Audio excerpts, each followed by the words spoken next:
इथे ना मी अळूचे पानं घेतले होते, पण पानं काही खूप मोठे नव्हते, छोटेच होते. पण म्हणलं चला करून दाखवावे तुम्हाला.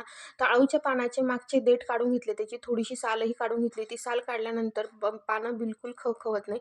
तर सगळ्या अशा पद्धतीने मी सगळ्या पानांचे देठ काढून, साल काढून घेतली आणि काही खराब पानंही काढून टाकले आणि काढून ते स्वच्छ धुवून घ्यायचे. त्याच्यानंतर आपण बेसन पीठ घेणार आहोत. तर मीठ, लाल तिखट, हळद, जिरे, ओवा सगळं घेतलं. थोडासा काळा मसालाही टाकला.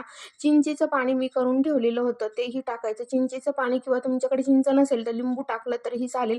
त्यांनी पानं बिलकुल खवखवत नाही. तुमच्याकडे तीळ असतील तर तीळही टाका. मी टाकायची विसरले तर तुम्ही टाकू शकता.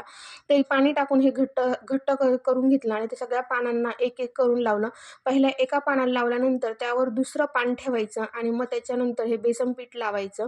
तर अशा पद्धतीने मी सगळ्या पानांना बेसन पीठ लावून घेतलेलं आहे. तर अशा पद्धतीने जर तुम्ही पानं केले तर तुमची पानं अजिबात खवखवणार नाहीत. तर ह्या पद्धतीने नक्की करून पहा. आपला व्हिडिओ जर तुम्हाला आवडत असेल तर आपल्या व्हिडिओला लाईक, शेअर आणि कमेंट करायला विसरत नका जाऊ. आणि एका साईडला मी पाणी उकळायला ठेवलेलं होतं. चाळण ठेवली. चाळणीवर सगळे पानं ठेवले. 15 ते 20 मिनिटानंतर आपले पानं छान अशी शिजलेले आहेत.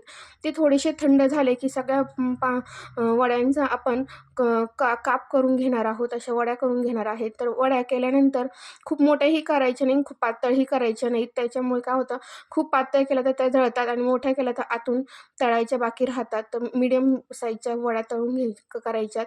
इथे तेलही तापवायला ठेवलेलं होतं. तर छान पद्धतीने आपण असे लाल होईपर्यंत मंद गॅसवर आपण हे वड्या तळून घ्यायच्या आहेत. तर या पद्धतीने जर तुम्ही पानं केले तर नक्कीच तुम्हाला आवडतील. पहा माझे सगळे पानं रेडी झालेले आहेत वड्या तळून. तर तुम्हाला व्हिडिओ आवडला असेल तर लाईक, शेअर आणि कमेंट करायला विसरू नका. Bye bye.